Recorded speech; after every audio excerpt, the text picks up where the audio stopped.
In a secure chamber at the University of Birmingham, researchers are trying to find answers to a new but urgent question. What happens when an electric car battery reaches the end of its life?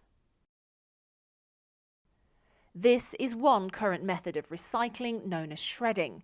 The machine chews up the battery so the components can be separated out.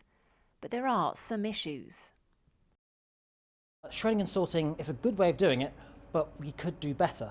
There you do get impurities mixed in, and you're not always able to recover every single one of the components, and you're not always able to recover the materials at a very high efficiency. Rob is one of a team working across the University of Birmingham and the University of Leicester trying to find alternatives. One possibility is a process known as delamination. We can disassemble the cell and then treat the individual foils separately, and then we can remove these powders and active materials from the outside of the foils, and then we can recycle these at a much higher purity, and we can be more efficient and more green and generally more responsible. And that is a key issue. By 2030, the sale of new petrol and diesel cars will be banned, meaning the demand for electric cars and their batteries will only grow in the years to come.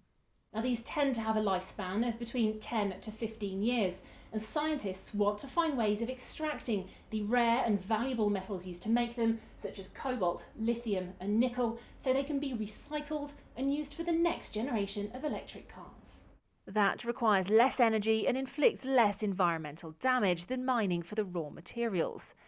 And with plans for a battery gigafactory at Coventry Airport already approved, some companies see an opportunity for the region to become a leader in their recycling too. Waste firm Veolia is investing £500,000 for a dedicated new plant in Minworth on the outskirts of Birmingham. Research shows that by the year 2040, there could be as much as 350,000 tonnes of end-of-life vehicle batteries in the UK alone that will need processing. So if you try to look at that in terms of something we can all envisage, that's maybe 300 lorry loads of batteries per week that need to be addressed. It's due to open in September, and by 2025 it's hoped the new centre will process 20% of the UK's expired electric vehicle batteries.